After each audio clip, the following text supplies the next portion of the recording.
Hello everyone, myself Diviraj Chauhan from Bhagapati Polytechnic, Navsari. As a part of computer organization lecture, today we are going to learn about different fetch and decode technique from our instruction cycle. Basically આપણે અત્યાર સુધી જેટલી પણ instruction હતી અલગ અલગ memory રેફરન્સની જેટલી પણ ઇન્સ્ટ્રક્શન હતી આપણે દરેકની ડિટેલમાં જોઈ છે બરાબર લાસ્ટ લેક્ચરની અંદર. આજે આપણે જે તમારી મેમરી રેફરન્સ ઇન્સ્ટ્રક્શન છે કે કોઈ પણ બેઝિકલી ઇન્સ્ટ્રક્શન સાયકલ હોય તેની અંદરથી કઈ રીતે ફેચ અને ડિકોડની પ્રોસિજર કઈ રીતે પરફોર્મ કરવામાં આવે તે આપણે ડિટેલમાં જોઈશું. કોઈ પણ તમારું બેઝિક કોમ્પ્યુટર હશે તેની અંદર આપણે જેમ પણ માઇક્રોપ્રોસેસરમાં કોઈ પણ ઇન્સ્ટ્રક્શન આપણે ટાઈપ કરીએ તો કઈ રીતે એક્ઝિક્યુટ થાય છે એ કઈ સાયકલ ફોલો કરે એક્ઝિક્યુશન માટે તે પહેલાં આપણે સમજી લઈએ. ફર્સ્ટ ઓફ ઓલ શું થાય છે, જ્યારે કોઈ પણ ઇન્સ્ટ્રક્શન જ્યારે માઇક્રોપ્રોસેસરમાં તમે ટાઈપ કરી હોય અને તમારું જે પ્રોગ્રામ કાઉન્ટર છે જે તમારી હોલ્ડ કરતી હોય instruction next instruction about to execute જે પણ ઇન્સ્ટ્રક્શન હશે તેને તમારું પ્રોગ્રામ કાઉન્ટર હોલ્ડ કરતું હશે બરાબર. તો પ્રોગ્રામ કાઉન્ટરમાંથી જે તમારી ઇન્સ્ટ્રક્શન ફેચ થાય ત્યાર પછી તે પર્ટિક્યુલર ફેચ થયેલી ઇન્સ્ટ્રક્શન એને ટાઈપ પ્રમાણે કઈ રીતે ડિકોડ કરવામાં આવે, ડિકોડ થયેલી ઇન્સ્ટ્રક્શનને કઈ રીતે ટાઈપ બાય ટાઈપ બાયફર્કેશન થાય અને ફાઇનલી એ પર્ટિક્યુલર તમારી જે ઇન્સ્ટ્રક્શન છે તે કઈ રીતે એક્ઝિક્યુટ થાય તે અલગ અલગ સ્ટેપમાં વહેંચાયેલી છે પ્રોસિજર.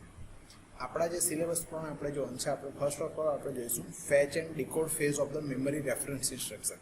આપણી જે ડિફરન્ટ મેમરી રેફરન્સ ઇન્સ્ટ્રક્શન છે તેની અંદર ફેચિંગ અને ડિકોડિંગ કઈ રીતે કરવામાં આવે છે તે. હવે આ બંને પ્રોસિજર આપણે ઓલરેડી કોમન બસ સાયકલની અંદર અલગથી આપણે જોઈ છે બરાબર, પણ એ સાથે એઝ અ એક્ઝિક્યુશન કઈ રીતે થાય છે તે આપણે આજે સમજીશું.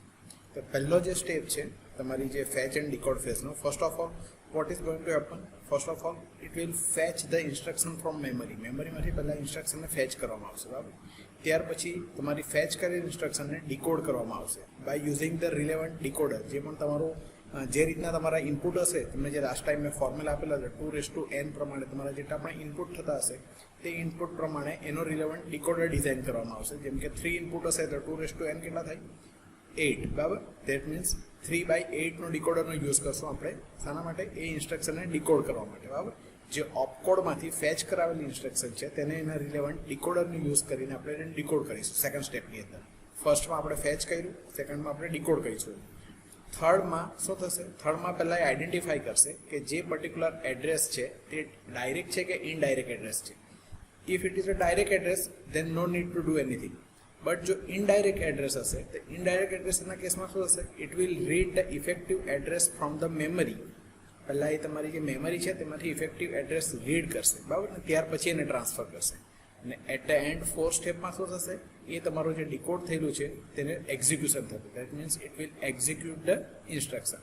હવે આ 4 સ્ટેપ ફોલો થાય છે કોઈ પણ ફેચ અને ડિકોડ ફેઝની અંદર. આ 4 સ્ટેપ તમારા ફોલો થશે. એક્ઝામમાં પણ આ રીતે લખવાના છે બરાબર. હવે આપણે એને સમજીએ કે એક્ઝેક્ટલી જેટલા પણ આપણે રજિસ્ટર યુઝ કરીએ છીએ તેમાં કઈ રીતે પરફોર્મ કરવામાં આવે છે આ જ વસ્તુ. ઓકે, જે તમે ડાયાગ્રામ ફ્લો ચાર્ટ જોવો છો કે અત્યારે જે તમે બ્લોક ડાયાગ્રામ દેખાય છે તમારા ફેચ અને ડિકોડ ફેઝનો છે. મેમરી રેફરન્સ ઇન્સ્ટ્રક્શનની ફેચ અને ડિકોડ ફેઝનો બ્લોક ડાયાગ્રામ છે બરાબર. સેમ આ જ રીતનો એક બ્લોક ડાયાગ્રામ આપણે કોમન બસ માટે જોઈ લો બરાબર. અહીંયા જે પણ તમે બ્લોક દેખાય છે first block is your memory unit બરાબર. આ મેમરી યુનિટ જે ફક્ત ને ફક્ત ડાયરેક્ટલી કનેક્ટેડ હશે તમારા એડ્રેસ રજિસ્ટર સાથે. અગેન કયા રજિસ્ટર કેટલા બીટના છે આપણે ઓલરેડી વાત કરી છે, તમને એક ટેબલ આપ્યું છે એટલે ખાસ યાદ રાખજો કે આપણે કયા રજિસ્ટર યુઝ કરીએ છીએ, એનું શું યુઝ છે અને કેટલા બીટના છે બરાબર. અહીંયા તમને દેખાય છે આપણે કયા કયા રજિસ્ટર યુઝ કર્યા છે, 3 રજિસ્ટરનો યુઝ કર્યો છે આપણે. ફેચ ને ડિકોડમાં 3 જ રજિસ્ટરનું મેઇન જરૂર પડશે જે કોમન બસ સાથે કનેક્ટેડ હશે. First will be your address register, then the program counter PC, and the last one is your instruction register IR બરાબર. હવે જે તમારું એડ્રેસ રજિસ્ટર છે તે એડ્રેસના થ્રુ ડાયરેક્ટલી મેમરી યુનિટ સાથે જોડાયેલું હશે. આ એકમાત્ર એવું રજિસ્ટર છે જે ડાયરેક્ટલી તમારા મેમરી યુનિટ સાથે કનેક્ટેડ હશે. શાના માટે કનેક્ટેડ હશે, in case your instruction are indirect, તો ઇનડાયરેક્ટ એડ્રેસીસ હશે ત્યારે તમારે મેમરી યુનિટમાંથી એના ઇફેક્ટિવ એડ્રેસને ફેચ કરવા પડશે બરાબર. એટલા માટે આ તમારું ડાયરેક્ટ કનેક્શન તમને અહીંયા બ્લોક ડાયાગ્રામમાં પણ વિઝિબલ છે. અહીંયા બ્લોક ડાયાગ્રામ આપણે બતાવ્યું છે બરાબર. સેમ વે એના આઉટર સાઇડથી આ કોમન બસ પાસ થાય છે. આખી દેખાય છે બધાને કોમન બસ. કોમન બસની ઉપર તમને નંબરિંગ કરેલું જોવા મળશે ઉપર 7, 1, 2, 5. આ કયા નંબર છે એ પણ આપણે વાત કરી લીધી એની અંદર. This number indicates the serial input data. જે અહીંયા સિરિયલ ઇનપુટ સિલેક્ટેડ ઇનપુટ તમે સિરિયલ ઇનપુટ પણ કહી શકો. ધીસ આર S0, S1 અને S2 are your select input. Select ઇનપુટની વેલ્યુના આધારે કોમન બસ પર આ જે નંબર દેખાય છે નંબર ડિસાઇડ કરશે કે at what time memory unit or different register will fetch the information from common bus or it will give away the information to common bus. અહીંયાથી ઇન્ફોર્મેશન લેવાની છે કે એને આપવાની છે તે ડિસિઝન કયા આધારે થશે? આ સિલેક્ટ ઇનપુટની વેલ્યુના આધારે. બરાબર. If select input value S0, S1, S2 ત્રણની વેલ્યુ 1, 1, 1 હોય, દેટ મીન્સ કે ડેસિમલ નંબર 1, 1, 1 એટલે 4 to 1 એટલે તમારે કેટલા 4 + 2 + 1 એટલે 7 થશે. બરાબર. દેટ મીન્સ જો અહીંયા તમારો 7 નંબર હશે તો એ શું કરશે? At that time it will accept the value or accept the input from memory unit. Memory unit પરથી તમારા કોમન બસ પર અહીંયા ડેટા તમારા ટ્રાન્સફર થશે. સેમ વે જો તમારા સિલેક્ટ ઇનપુટની વેલ્યુ 001 હશે, દેટ મીન્સ ડેસિમલ નંબર 1, તો ત્યારે શું થશે? તમારા એડ્રેસ રજિસ્ટર પાસેથી એડ્રેસ રજિસ્ટરનું આઉટપુટ કોમન બસ પર ટ્રાન્સફર થશે. સેમ વે આગળ જે પણ નંબરિંગ આપેલા છે તે તમારા સિલેક્ટ ઇનપુટ સાથે મેચ કરીને તેની ઇક્વિવેલન્ટ વેલ્યુ માટે તે પર્ટિક્યુલર રજિસ્ટરનું ઇનપુટ અને આઉટપુટ કોમન બસ સાથે હેન્ડલ થશે. ઓકે, ક્લિયર આટલી વસ્તુ? હવે આની અંદર શું થાય છે સૌથી પહેલાં આપણે તે જોઈએ. Initially the program counter PC is loaded with the address of the first instruction in the program. તમારું જે પણ પહેલું જે પણ તમારું અબાઉટ ટુ જે એક્ઝિક્યુટ હશે પહેલું ફર્સ્ટ એડ્રેસ તે ક્યાં સ્ટોર હશે? ઓલવેઝ પીસીમાં. પીસીનું કામ જ એ છે. પ્રોગ્રામ કાઉન્ટરનું કામ શું હોય? Program counter will hold the address of about to execute instruction. જે હવે પછી એક્ઝિક્યુટ થવાની છે, તમારું પોઈન્ટર અત્યારે જ્યાં છે ત્યાર પછી જે એક્ઝિક્યુટ થવાની હોય તે ઇન્સ્ટ્રક્શનને હોલ્ડ કરવાનું કામ કોણ કરે? આપણું પ્રોગ્રામ કાઉન્ટર. ઓકે, તો સ્ટાર્ટ થશે આપણે ફેચ અને decode phase. First of all initially the program counter PC is loaded with the address of the first instruction in the program. તમારા પ્રોગ્રામનો સૌથી પહેલી ઇન્સ્ટ્રક્શન જે હશે તે પીસીમાં હોલ્ડ હશે, ત્યારથી આપણો સ્ટાર્ટ થશે આ cycle. The sequence counter SC is clear to 0. આપણને ખબર જ છે સિક્વન્સ કાઉન્ટર આપણે કેમ 0 કરીએ છીએ? જે તમારા ટાઈમિંગ સિગ્નલ છે T0, T1, T2, T3 જે આપણે ટાઈમિંગ સિગ્નલ જનરેટ કરેલા હતા T0 થી લઈને T15 સુધીના, બરાબર, 4/6 યાદ આવતું હોય તો 4/8 ડીકોડરનો યુઝ કરેલો હતો આપણે, અને ટોટલ 4/16 ડીકોડરનો યુઝ કરેલો હતો. 4/16 ડીકોડરની મદદથી આપણે 16 ટોટલ તમારા ટાઈમિંગ સિગ્નલ જનરેટ કરેલા હતા. ઓકે, તે ટાઈમિંગ સિગ્નલ એ સિંક્રોનાઇઝેશન પ્રોસિજર માટે એ ક્યાંથી યુઝ થશે? તેના માટે સૌથી પહેલી કન્ડિશન શું છે? You need to clear your sequence counter. SCની વેલ્યુ તમારે પહેલાં શું કરવી પડશે? ક્લિયર કરવી પડશે. સો ઇનિશિયલ ફેઝમાં પહેલાં શું કર્યું એને? First of all the control was pass to program counter. ત્યાર પછી the sequence counter SC is clear to 0 to providing the decoding timing signal to T0. જેવું SC તમારું 0 કરશે તેવું તમારું જે ડિકોડર છે તે T0 ટાઈમિંગ સિગ્નલ ટ્રિગર કરાવશે. આફ્ટર ઇચ ક્લોક પલ્સ, દરેક ક્લોક પલ્સ જે તમને અહીંયા ડાયાગ્રામમાં દેખાય છે, આ દરેક ક્લોક પલ્સ સાથે after each clock pulse the SC is incremented by 1. તમારું સિક્વન્સ કાઉન્ટર 1 થી ઇન્ક્રીમેન્ટ થશે. So after T0 T1 will going to execute. પહેલાં T0 કમ્પ્લીટ થશે, તમારું સિક્વન્સ કાઉન્ટર ઇન્ક્રીમેન્ટ થશે, then it will execute the next timing signal T1. T1 state it will execute. Okay, the micro operation for fetch and decode phases are already shown in above box. First of all, in T0 it will going to transfer your about to execute instruction into your address register. પહેલું જે address હશે તે PC માંથી AR માં transfer થશે, બરાબર. Same way તમારું sequence counter increment થશે, તમે નેક્સ્ટ સાયકલ T1 માં જશો. T1 ની અંદર શું થશે? તમારું ઇનડાયરેક્ટ એડ્રેસ હોવાથી ઇફેક્ટિવ એડ્રેસ મેમરીમાંથી કોપી કરીને ઇન્સ્ટ્રક્શન રજિસ્ટરમાં મૂકવામાં આવશે IR ની અંદર. ઓકે, અને તમારું પ્રોગ્રામ કાઉન્ટરને ઇન્ક્રીમેન્ટ કરવામાં આવશે આપણે T2 પર જવા માટે, બરાબર. ફરીથી આ ઇન્ક્રીમેન્ટ થશે. આપણે નેક્સ્ટ ફેઝમાં આવશો T2 ની અંદર. T2 ની અંદર શું થશે? તમારું જે પણ ઓપકોડમાં તમે અહીંયા જે IR માં સ્ટોર થયું છે તમારા 12, 13 અને 14 નંબરના બીટની વેલ્યુ તે તમારા ડિકોડરની મદદથી ડિકોડ કરવામાં આવશે. D0 થી D7 ને ટાઈમિંગ સિગ્નલ એ જનરેટ કરાવશે. તમારો જે 15 નંબરનો બીટ છે તેને ફ્લેગમાં સેન્ડ કરશે, અને જે તમારા એડ્રેસીસ છે તેને IR માં 0 થી 11 ની અંદર સ્ટોર કરાવશે, બરાબર. તો આ પ્રોસિજર કઈ અંદર તમારે T0, T1 અને T2 માં આટલી પ્રોસિજર તમારી કમ્પ્લીટ થશે, બરાબર. હવે આ ડાયાગ્રામની અંદર only AR block is connected two memory unit. તમારું જે એડ્રેસ રજિસ્ટર છે તે ફક્ત મેમરી યુનિટ જોડે ડાયરેક્ટલી કનેક્ટેડ છે. The instruction read from memory is placed in the IR with timing signal T1. T1 જેવું તમારું ટ્રિગર થશે એટલે T1 ની સાથે એ શું કરશે? પહેલા it will read from the memory. The instruction will going to read from the memory unit and then it will be placed on IR. અહીંયા IR પર આ પ્લેસ થશે. અહીંયાથી રીડ કરીને T1 સાયકલમાં જે IR માં ટ્રાન્સફર કરશે. અહીંયા ઉપર લખેલું છે ઇફેક્ટિવ એડ્રેસમાં રીડ કર્યું, ત્યાર પછી આપણે ક્યાં ટ્રાન્સફર કર્યું? અને IR ની અંદર. Okay, At the same time PC is going to increment. બરાબર. At the time of T2 શું થશે? તો opcode in IR is decoded. આખી આ ડીકોડરની પ્રોસિજર થશે. તમારો લાસ્ટ જે MSB બીટ છે તે તમારો 50 નંબરનો બીટ તે AR માં ટ્રાન્સફર, IR માં ટ્રાન્સફર, I માં ટ્રાન્સફર થશે તમારો એ જ વસ્તુ. બરાબર. આ બધા માટે to provide a data path for transfer of program counter to AC. Program કાઉન્ટરમાંથી જે AR માં આપણે એસીની અંદર એક્યુમ્યુલેટરમાં આપણે જે ટ્રાન્સફર કરીએ છીએ ડેટા, તેના માટેની 3 કનેક્શન આપણે કરવા પડશે. 3 connection R most important to doing this particular connection. First of all is to make the bus selection input S2, S1, S0 equal to 0, 1, 0. આપણે એની વેલ્યુ કેટલી લાવવાની છે? 2 લાવવાની છે. બાજુમાં દેખાય છે ડેસિમલ નંબર 2. 2 ક્યારે આવે?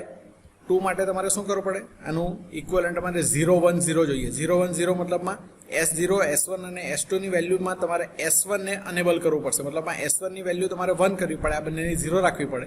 એટલે 0, 1, 0 which is equivalent to decimal number 2. જ્યારે 2 અહીંયા થશે તો જ તમારા પીસીના ડેટા આગળ તમે અહીંયા કોમન બસ પર ટ્રાન્સફર કરી શકશો. So first connection which is must is you need to make 0, 1, 0 in your select input. S0, S1, S2 ની વેલ્યુ 0, 1, 0 કરશો. આ આપણી પહેલી રિક્વાયરમેન્ટ છે. The next requirement is we are going to transfer the bus selection, we are going to transfer the content of the bus to AR. હવે જે content છે બસના તે કન્ટેન્ટને આપણે AR માં ટ્રાન્સફર કરાવવાના છે. આ રિવર્સ પ્રોસિજર થવાની છે. દેટ મીન્સ કે જે તમારી AR નો છે, AR ની અંદર જે ઇનપુટ સિગ્નલ છે, ઇનપુટ સિગ્નલ તમારે અનેબલ કરવી પડશે. ઇનપુટ સિગ્નલના રૂપમાં જે અહીંયા પિન આપેલી છે, that particular pin is known as a LD. બરાબર, લોડ. આ લોડની વેલ્યુ જ્યારે અહીંયા અનેબલ થશે તે ટાઈમે એ શું કરશે? કોમન બસ પરથી ડેટા ટ્રાન્સફર થઈને AR પાસે આવશે. ઓકે, આની રિવર્સ પ્રોસિજર છે. આપણે અહીંયા જ્યારે સિલેક્ટ ઇનપુટની વેલ્યુ 2 કહી હતી ત્યારે શું થયું? પીસીના કન્ટેન્ટ તમારા કોમન બસ પર ટ્રાન્સફર થયા. સેમ વે હવે શું કરવાનું છે? આપણે આ જ અહીંયાના જે તમારા કોમન બસના કન્ટેન્ટ છે, કોમન બસના કન્ટેન્ટને AR માં લોડ કરાવવાના છે. So we need to do the necessary changes. આપણે શું કરવું પડશે? અહીંયા AR ના એટલે કે એડ્રેસ રજિસ્ટરના લોડ ઇનપુટને અનેબલ કરવું પડશે, જેથી કરીને વેલ્યુ અહીંયા લોડ થઈ શકે. ઓકે, તો આ 2 ચેન્જીસ કરશું આપણે, જેનાથી તમારો આ ડેટા તમારા PC to AR transfer possible થશે. આ PC ટુ AR નું ડાયરેક્ટ કનેક્શન નથી. ડાયાગ્રામમાં આ વસ્તુ ક્લિયરલી તમે જોઈ શકો. આ તમારો પ્રોગ્રામ કાઉન્ટર અને આ એડ્રેસ રજિસ્ટર આ બંને ડાયરેક્ટલી કનેક્ટેડ નથી. તમારે અહીંયાથી કોઈ પણ ડેટા આના AR પર ટ્રાન્સફર કરાવવો હોય તો આપણે શું કરવું પડે? આખો આ રૂટ ગોળ ફરીને આવવું પડે. તમારે પહેલાં પીસીના કન્ટેન્ટને કોમન બસ પર ટ્રાન્સફર કરાવવા પડશે અને ત્યાર પછી કોમન બસ પરથી અહીંયા લોડ કરાવવા પડશે. તો એના માટેનું નેસેસરી ચેન્જીસ છે કે આ તમારે આ 2 ચેન્જીસ કરવા પડશે તો તમે આ વસ્તુ કરી શકો. ઓકે, ક્લિયર આટલી વસ્તુ? ફરીથી રિપીટ કરું છું એ જ વસ્તુ. પીસીના ડેટાને કોમન બસ પર ટ્રાન્સફર કરવા માટે તમારે શું કરવું પડશે? 0, 1, 0. આની વેલ્યુ 0, 1, 0 કરશું એટલે તમારો 2 આવશે. 2 આવવાથી તમારું આ અનેબલ થશે અને તમે અહીંયાના ડેટા કોમન બસ પર ટ્રાન્સફર કરશો. સેમ વે તમારા ARનો LD ઇનપુટને અનેબલ કરશું તો કોમન બસના ડેટા તમારા ARમાં લોડ થશે. ઓકે, હવે સેમ વે તમારે જ્યારે T1 ને તમારે આ વાત થઈ આપણી T0 સ્ટેટની. T0 સ્ટેટમાં આપણે શું કર્યું છે? અહીંયા ઉપર દેખાય છે PC ટુ AR. બરાબર, હવે નેક્સ્ટ આવી જાઓ. નેક્સ્ટ માઇક્રો ઓપરેશન છે આપણું T1. T1માં શું થાય છે? આપણે ઇફેક્ટિવ એડ્રેસને આપણે ઇન્સ્ટ્રક્શન રજિસ્ટરમાં ટ્રાન્સફર કરવાની છે. તો what we need to do? First of all V need two enable the read input of memory. કેમ રીડ ઇનપુટ મેમરીનું આપણે અનેબલ કરવું પડશે? બીકોઝ ઇફ તમારે કોઈ પણ વસ્તુ આની અંદર તમારે મેમરી યુનિટની અંદરથી કોઈ પણ વસ્તુ રીડ કરવી પડશે તો તેના માટેનું એક કંટ્રોલ ઇનપુટ અહીં આપેલ છે, કંટ્રોલ પિન આપેલી છે, which is known as a read pin. બરાબર, તો આની વેલ્યુ તમે રીડની વેલ્યુ જ્યારે અનેબલ કરશો then only it will allow to read the addresses. બરાબર, મેમરી યુનિટ તો જ તમારા એડ્રેસીસને રીડ કરવાનું અહીંયાથી એલાઉ કરશે. તો first changes is you need two enable the read input of memory. Second one is you need two place the content of memory into the bus. તમારે આ જે મેમરીના કન્ટેન્ટ છે તેને તમારે ક્યાં મોકલવાના છે? બસ પર. તો બાજુમાં ઇક્વિવેલન્ટ કયો દેખાય છે તમને? 7. દેટ મીન્સ તમારે બીજો ચેન્જીસ શું કરવું પડશે? સિલેક્ટ ઇનપુટની એવી વેલ્યુ સેટ કરો કે જેથી કરીને તમને અહીંયા ડેસિમલ 7 મળે. એના માટે શું કરવું પડે? આપણે 7 એટલે 1, 1, 1. તમે આ બધા સિલેક્ટ ઇનપુટની વેલ્યુ 1, 1, 1 કરશો એટલે 4 + 2 + 1 દેટ મીન્સ 7. સો તમારા મેમરી યુનિટ પરથી ડેટા ક્યાં લોડ થશે? કોમન બસ પર. Okay, then third one is transfer the content of bus by enabling the LD input of IR. જે રીતે આપણે ફર્સ્ટ સ્ટેપમાં કર્યું તે જ વસ્તુ. આ ડેટાને આપણે ક્યાં લાવવાના છે? હવે ક્યાં ટ્રાન્સફર કરવાના છે? ઉપર દેખાય છે તમને ઇફેક્ટિવ એડ્રેસમાંથી IR માં. તો IR માં કોઈ પણ વસ્તુ કોમન બસ પરથી લોડ કરાવી હોય તો શું કરવું પડે? આપણે પર્ટિક્યુલર તે રજિસ્ટરની લોડ પિનને અનેબલ કરવી પડે. બરાબર, આ લોડ પિનને આપણે અનેબલ કરશું એટલે કોમન બસના ડેટા બધા ક્યાં લોડ થશે? તમારા IR પર. અને fourth but not the last one It will increment the program counter by enabling the INR input of PC. તમારા જે પ્રોગ્રામ કાઉન્ટરનું INR ઇનપુટ છે, INR કંટ્રોલ પિન છે, તેને અનેબલ કરશું જેથી કરીને PC+1 એટલે કે તમારું પ્રોગ્રામ કાઉન્ટર 1 થી ઇન્ક્રીમેન્ટ થશે. મતલબમાં હવે પછીની જે નેક્સ્ટ ઇન્સ્ટ્રક્શન છે તેમાં નેક્સ્ટ એડ્રેસ છે તમારો અહીંયા લોડ થઈ જશે. ઓકે, તો આ રીતે તમારું T0 અને T1 સ્ટેજ કમ્પ્લીટ થશે. સેમ વે તમારું T2 સ્ટેજ કે જેની અંદર તમારું ડીકોડિંગની પ્રોસિજર થશે, જે થશે તમારા IR પર. બરાબર, એટલે IR ને ફરીથી IR ના ડેટાને કોમન બસ મૂકવા માટે સેમ એ જ વસ્તુ. પહેલું કામ એ કરવું પડશે કે તમારે એની સિલેક્ટ ઇનપુટની વેલ્યુ 5 કરવી પડશે. 5 એટલે કઈ રીતે થાય? 101. બરાબર, S0 ની વેલ્યુ 1, S1 ની વેલ્યુ 0 અને S2 ની વેલ્યુ 1. 101 મીન્સ 4 + 1 એટલે 5. બરાબર, અહીંયાથી IR ના ડેટા તમારા કોમન બસ પર ટ્રાન્સફર થશે. સેમ વે IR ના લોડ ઇનપુટને અનેબલ કરો જેથી કરીને કોમન બસના ડેટા તમારા IR પર લોડ થાય. This will complete your fetch and decode phase of memory instruction. Okay, next topic આપણે આગલા લેક્ચરમાં લઈશું.